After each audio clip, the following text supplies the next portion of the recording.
les voy a invitar al libro de Romanos, capítulo número 3, versículo número 10. Romanos 3, 10. Como está escrito, no hay justo ni aún uno. Y nuestro tema para esta tarde se titula La obediencia de Cristo. La obediencia de nuestro Salvador. Y quiero partir de una verdad que es doble a la vez, que es dos aspectos. En primer lugar, la primera verdad que tiene que ver con que yo no puedo, y lo va a entender obviamente en el transcurso del mensaje, pero no tan solo que yo no puedo, sino que tampoco nadie puede. Y eso es lo que se expresa aquí en el versículo número 10, no hay justo ni aún uno. No hay justo ni aún uno. Básicamente, lo que el apóstol Pablo está enseñando aquí es que nadie puede alcanzar el estándar de Dios. De hecho, el versículo número 9, él dice, ya hemos acusado a judíos y a gentiles, mostrando la universalidad de este problema, que todos están bajo pecado. Entonces se concluye que no hay justo ni aún uno, nadie puede alcanzar el estándar de Dios. La pregunta, ¿cuál es ese estándar de Dios? Cuando hablamos de que no podemos alcanzar la medida, el estándar, nos estamos refiriendo a que nadie puede vivir una obediencia total, una obediencia plena y una obediencia absoluta a las normas de nuestro amado Dios.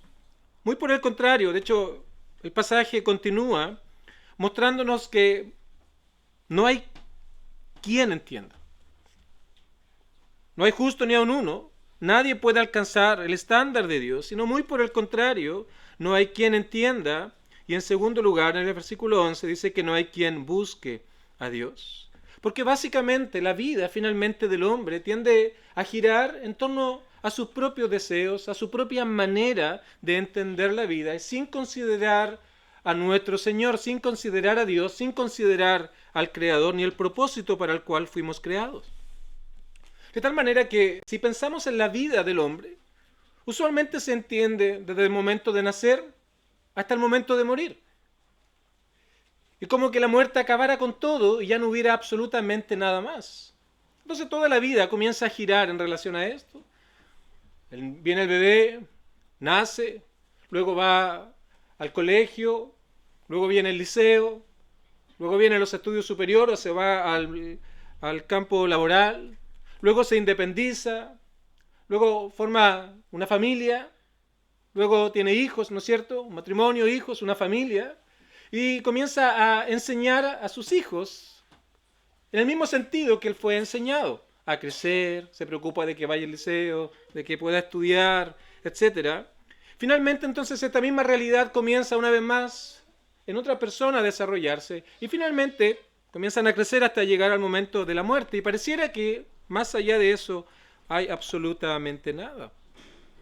Entonces lo que hallamos aquí es precisamente, esta es la esencia de la vida del hombre sin Dios. No hay quien entienda y no hay quien busque a Dios, sino más bien busca su propia vida, su propio beneficio. Y añade en el versículo número 12 que todos se desviaron. Todos han perdido el objetivo. Cuando uno, por ejemplo, va a cierto lugar, tiene un objetivo. Cuando uno enciende el Waze, por ejemplo, y va a cierto lugar, en muchos aspectos lo que ocurre es que nos desviamos. Hace un par de semanas atrás veníamos de Puerto Montt con mi esposa y había un evento en la carretera, de tal manera que tuvimos que desviarnos. De tal manera que tuvimos que ir hacia otro lado y nos desviamos del camino que debíamos haber llevado. En este caso era un evento que estaba fuera de nuestra responsabilidad, pero tuvimos que apartarnos, desviarnos.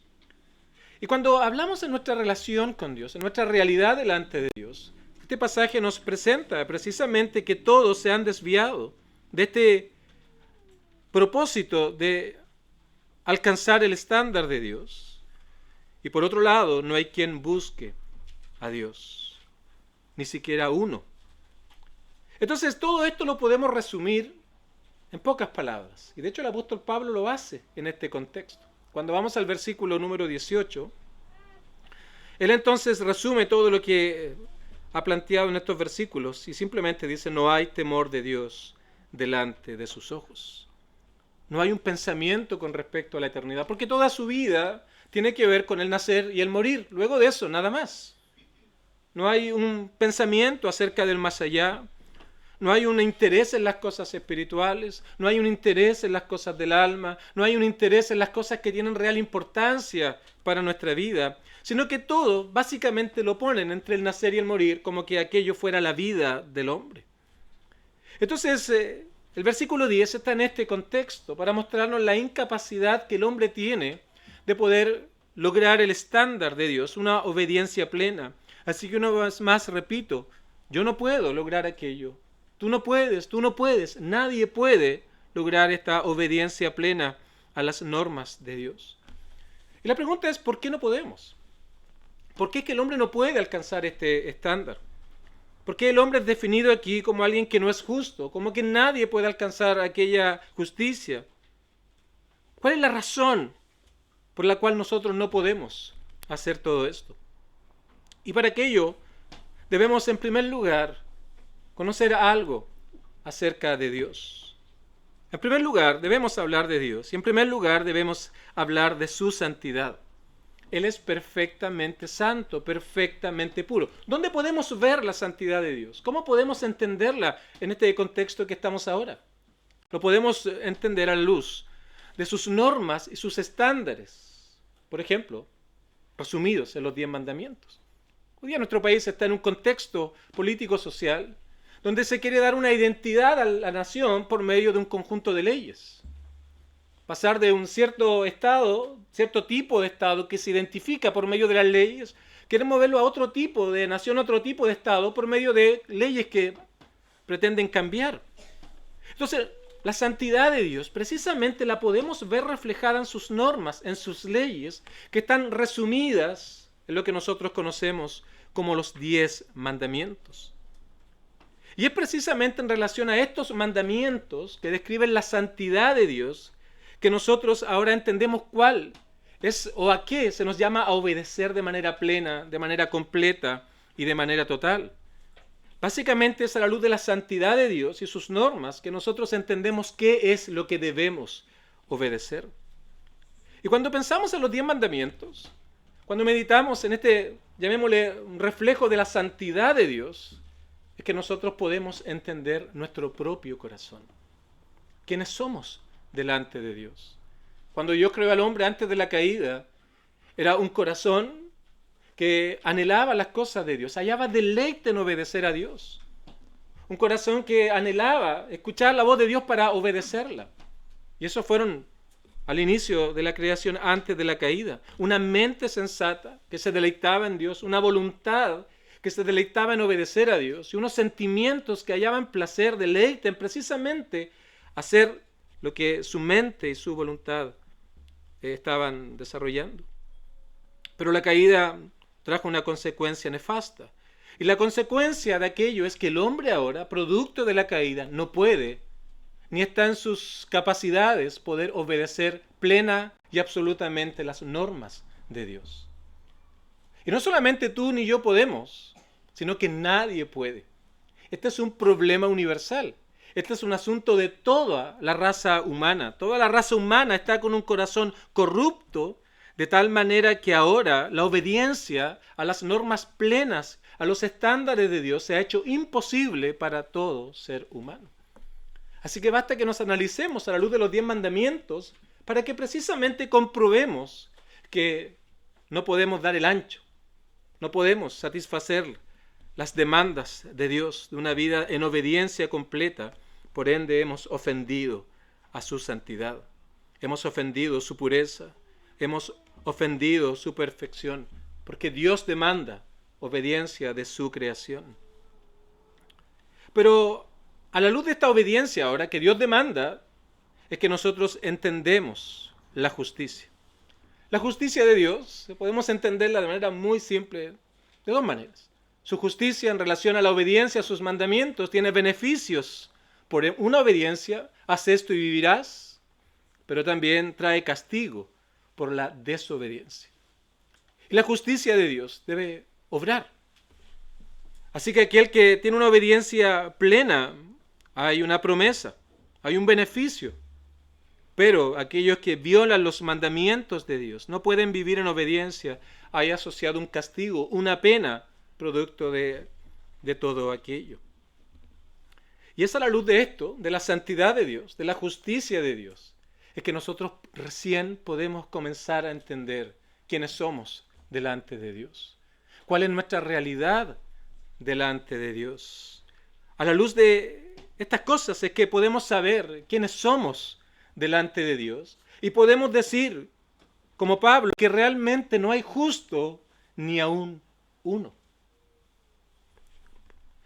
Cuando nos enfrentamos a la santidad de Dios, lo que vemos es nuestro pecado, lo que vemos es nuestra incapacidad de poder cumplir sus demandas. Y no cumplir sus demandas es cerrar el blanco, el objetivo para el cual fuimos creados, y aquello la Biblia lo llama pecado.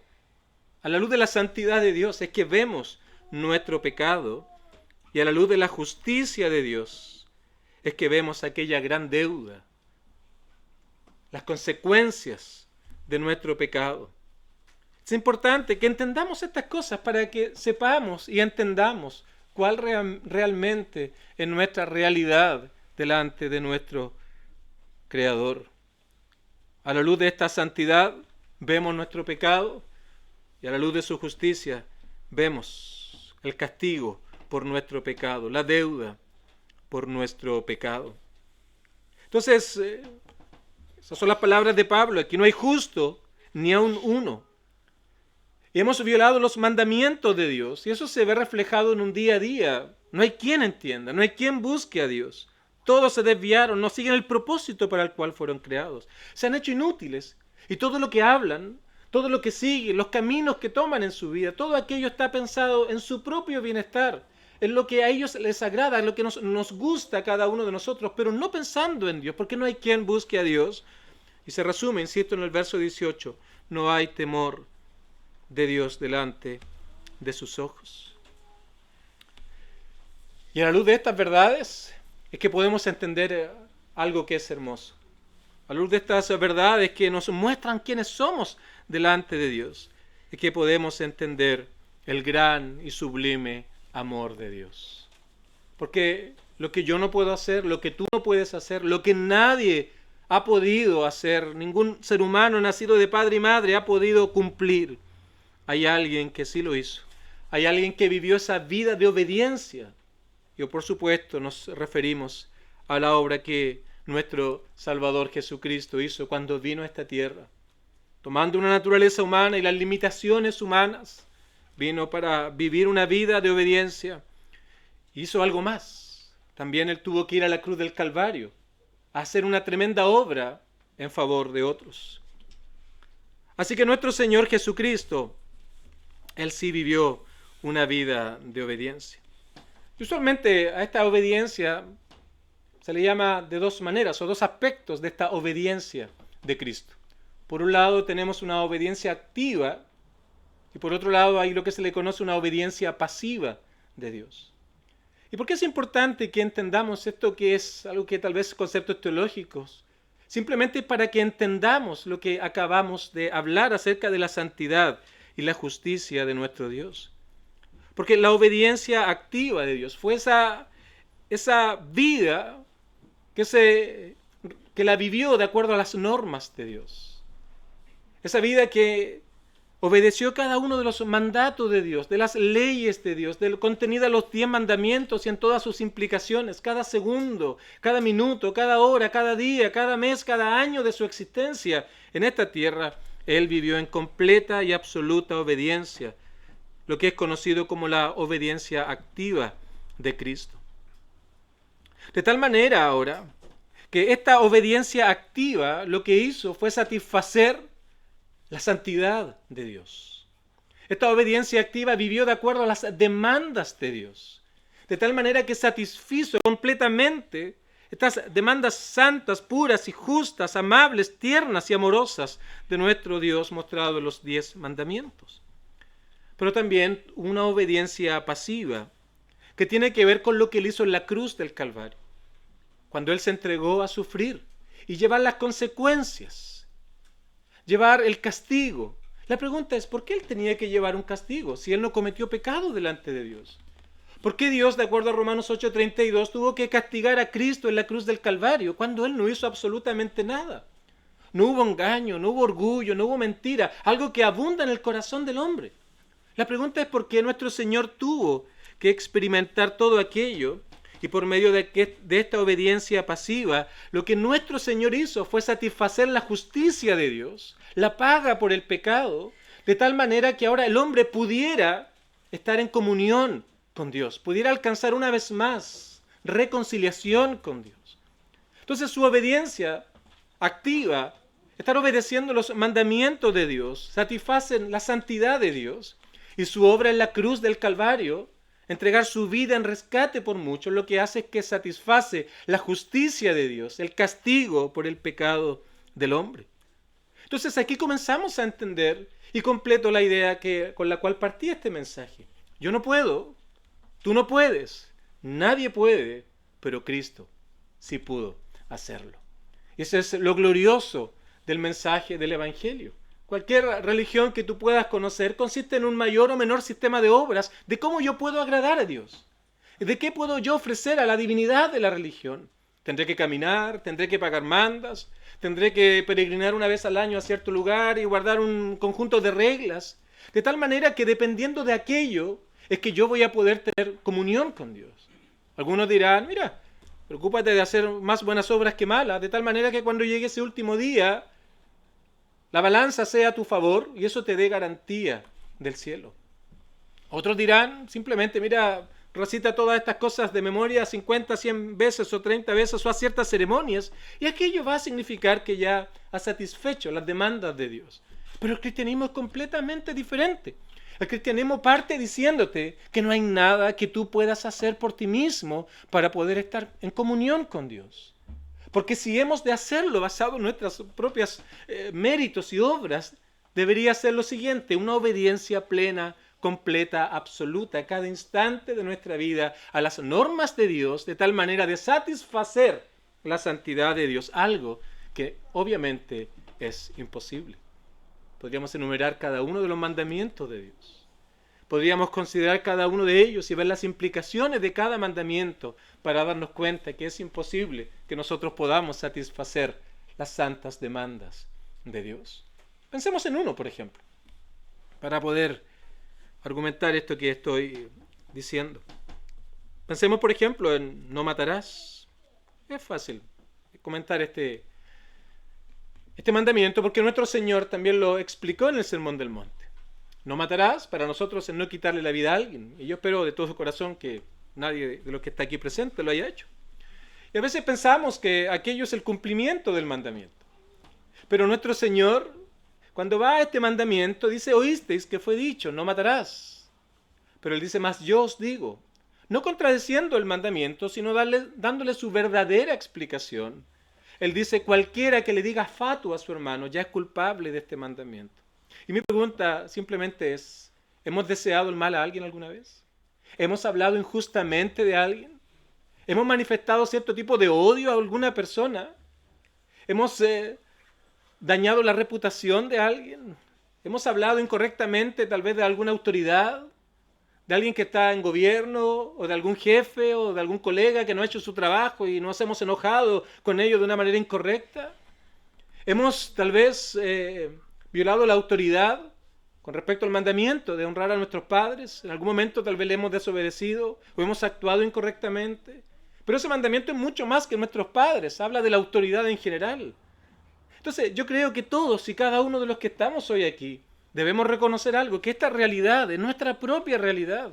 No hay justo ni aún uno, no hay quien entienda, no hay quien busque a Dios, todos se desviaron, todos se hicieron inútiles. No hemos dado el ancho, no hemos cumplido los estándares de Dios.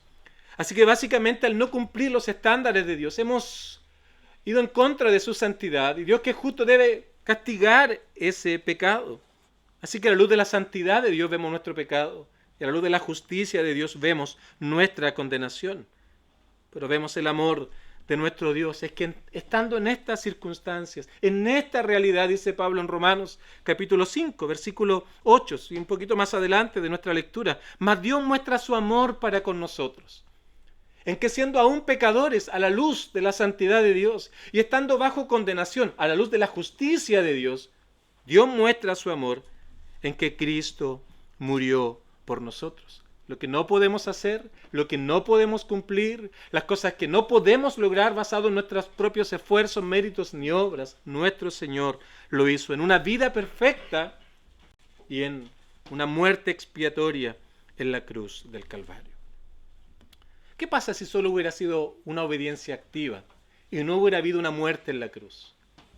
Además de solo celebrar Navidad, hay algo mucho más profundo que meramente eso. Hubiera pasado que hubiéramos podido ver a Cristo meramente como un ejemplo moral.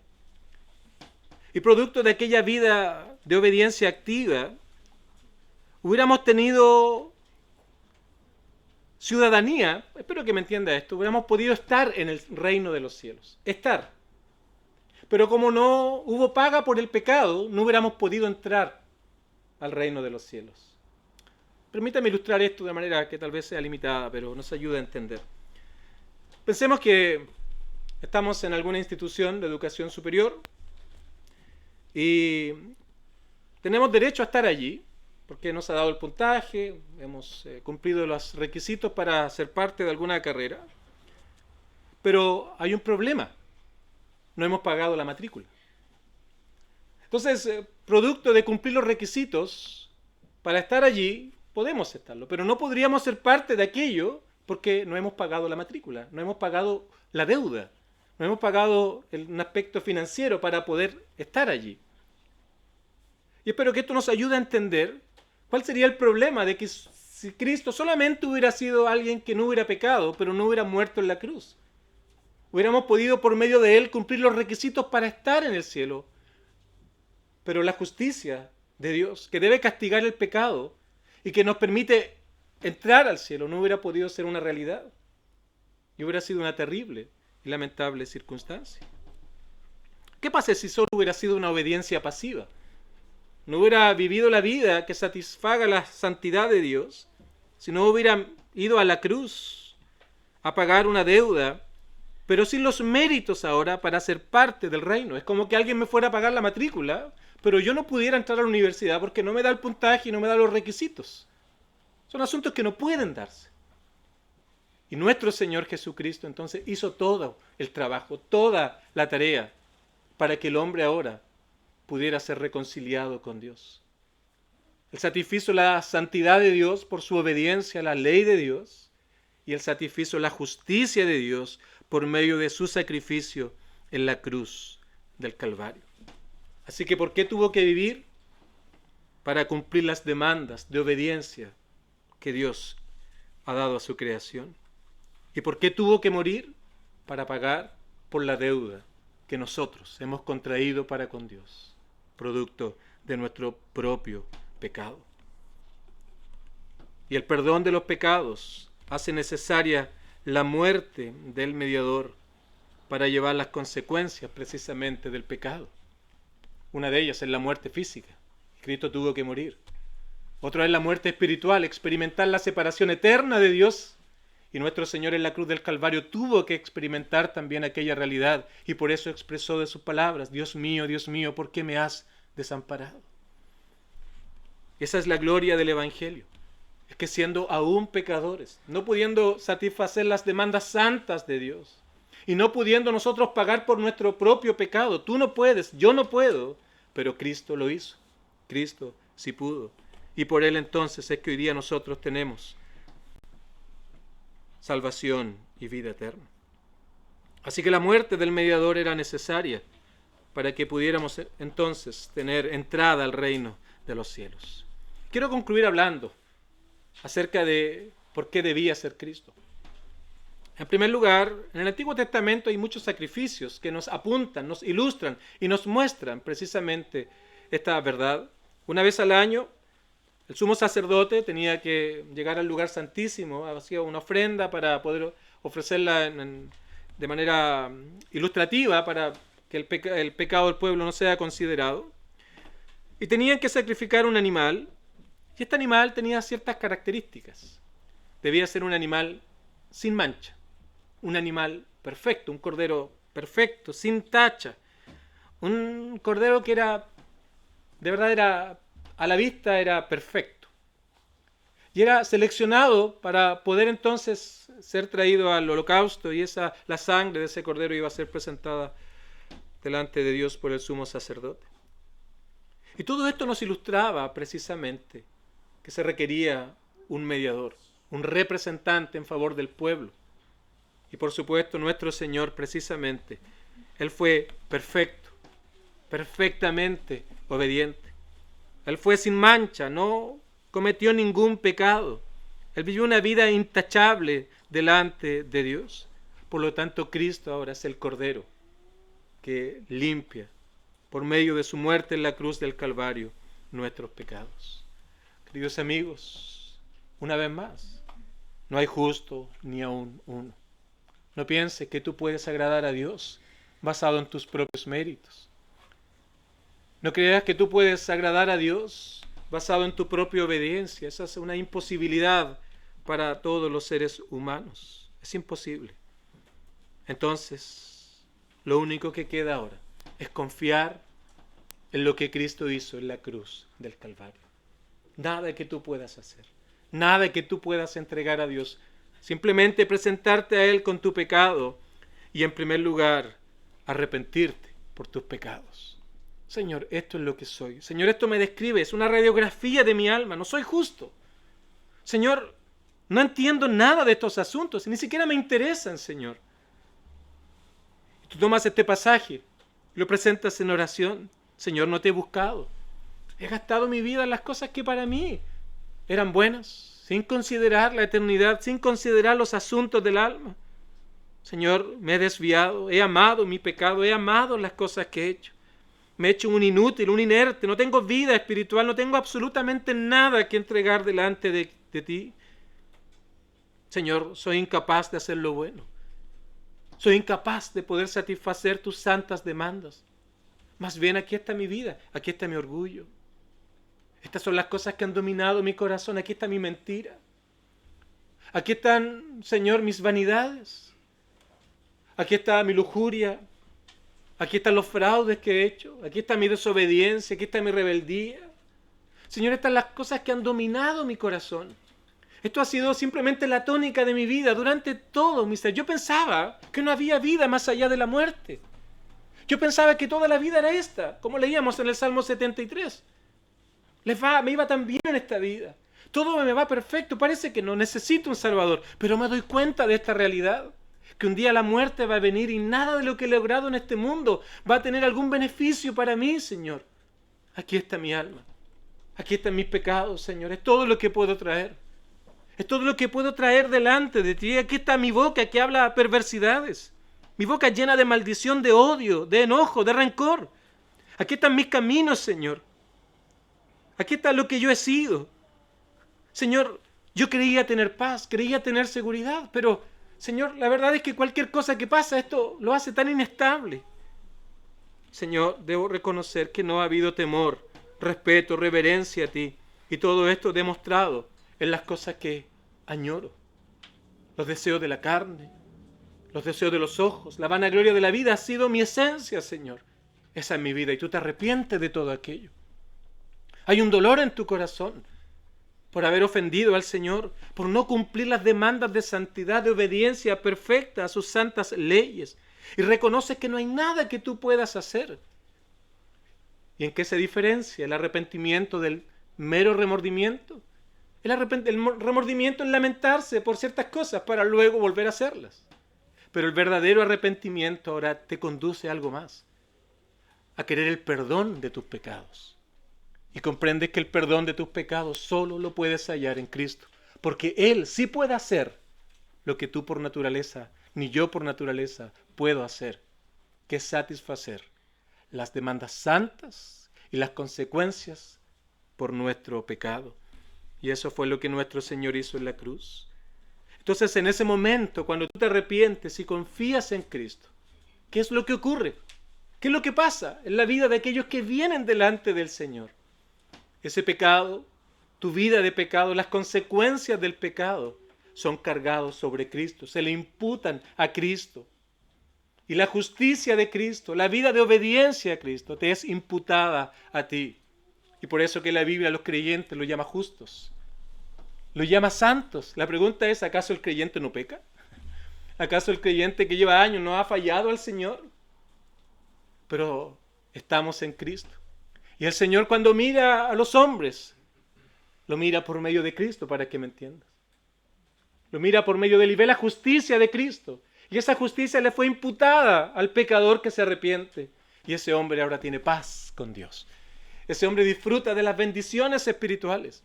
Esa persona puede decir, ahora tengo vida eterna, comunión con Dios, que se ve reflejado en una vida de obediencia voluntaria a sus normas, ya no para ganarse la salvación. Algo imposible, tú no puedes, yo no puedo, sino una vida de obediencia, en gratitud por todo lo que el Señor ha hecho en favor de pecadores. Termino leyendo una vez más el verso 10. Como está escrito, no hay justo, ni aun uno. No hay temor de Dios delante de sus ojos. Versículo 23. Por cuanto todos pecaron, están destituidos de la gloria de Dios. Pero también verso 24. Ahora somos justificados, declarados justos, gratuitamente, por su gracia, mediante la redención, mediante la obra expiatoria de nuestro Salvador en la cruz del Calvario. Querido amigo, debes venir a Cristo. No hay otro camino, no hay otra esperanza, no hay otra manera de alcanzar vida eterna ni perdón de pecados. Están solo confiando en lo que Cristo hizo en la cruz del Calvario. Pídele al Señor que Él te dé una nueva vida. Dile al Señor que te dé un nuevo corazón. Dile al Señor que perdone tus pecados y puedas hallar abundante vida, vida eterna. Y comprendas que esta vida no termina en la muerte, sino que la muerte es el inicio de la verdadera vida, la vida para siempre con nuestro Señor. Que nuestro Dios nos ayude a todos.